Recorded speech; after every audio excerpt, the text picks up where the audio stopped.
Bonjour les amis, alors on continue notre lecture du monde, mais cette fois-ci dans le livre des Nombres, nous allons lire le chapitre 21 pour un passage qui bien entendu va vous rappeler quelque chose, surtout pour ceux qui connaissent un peu l'évangile de Saint Jean. Voilà.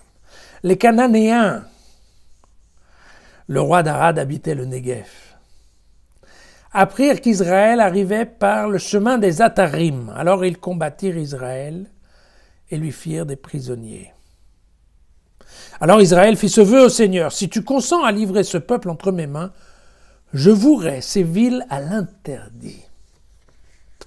Le Seigneur écouta la voix d'Israël et lui livra les Cananéens.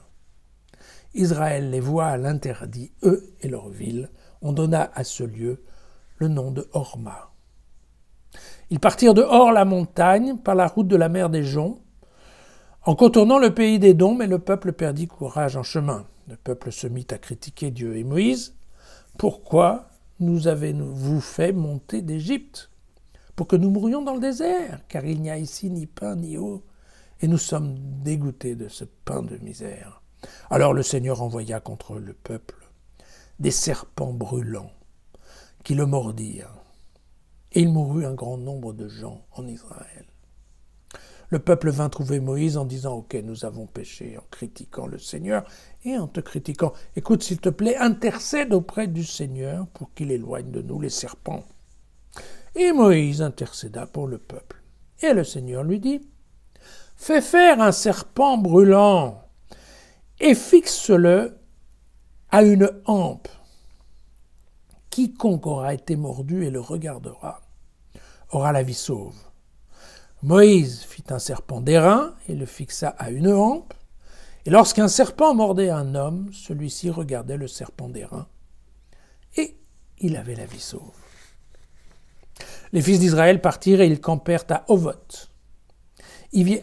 Avarim, dans le désert qui est en face du Moab, du côté du soleil levant. Ils campèrent au bord du torrent de Zéred. Partis de là, ils campèrent de l'autre côté de l'Arnon, qui passe par le désert en descendant du territoire des Amorites. L'Arnon, en effet, marque la frontière de Moab, entre Moab et les Amorites. Du désert, ils allèrent à Matana, de Matana à Naaliel, de Naaliel à Bamoth et de Bamoth à la vallée qui s'ouvre sur la campagne de Moab. Le sommet de la Pisga domine le désert. Israël envoya des messagers dire à Sion, roi des Amorites, « Laisse-moi passer par ton pays. Nous ne nous écarterons ni dans les champs ni dans les vignes et nous ne boirons pas l'eau des puits.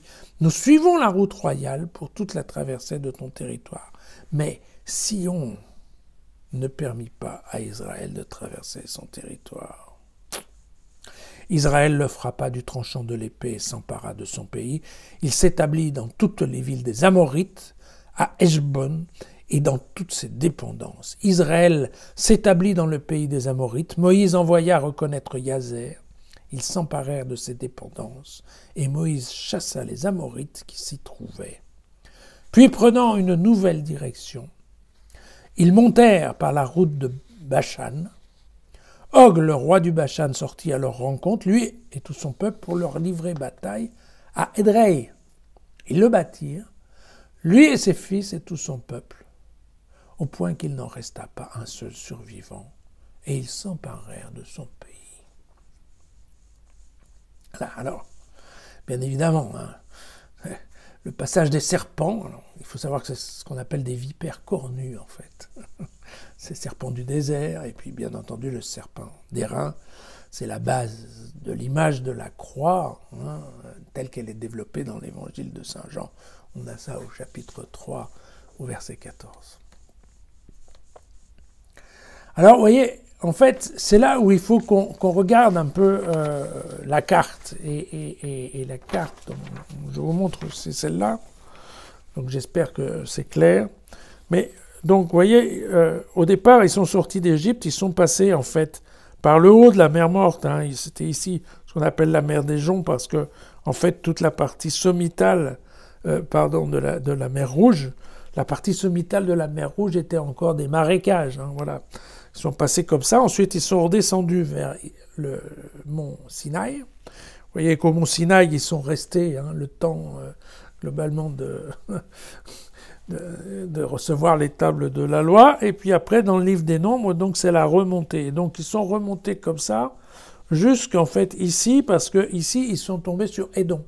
Et donc, comme Édom, on n'a pas voulu d'eux, ils sont redescendus. C'est pour ça que dans le texte, on nous dit qu'ils ont repris la route de la mer des Joncs, c'est-à-dire c'est bien la route de la mer Rouge, hein. Ils sont revenus en arrière, voilà.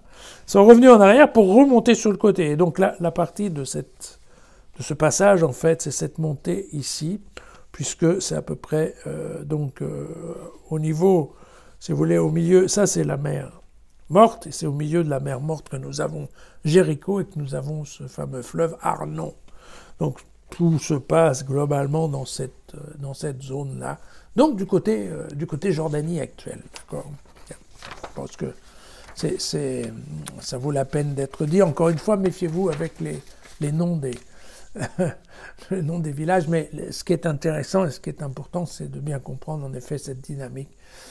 Passage en haut de la mer Rouge, descente en bas sur le mont Sinaï, remonter en haut, tape dans Édom, Édom leur dire non, ils redescendent et ils vont contourner en fait le royaume d'Édom. Et on voit que dans la deuxième partie, Dieu s'est mis avec eux et que donc ça marche beaucoup mieux en termes de bataille, parce que globalement, avec le même genre de difficultés, eh bien là, Israël passe en force, certes, mais il passe. Voilà. Encore une fois, attention au lieu, tout le monde a travaillé pour reconstituer l'itinéraire exact en tenant compte de la géographie d'aujourd'hui et tout ça. Et en fait, ça marche quand même qu'à moitié, n'oublions pas. C'est un livre dans lequel il y a quand même beaucoup de légendes. Voilà. À demain.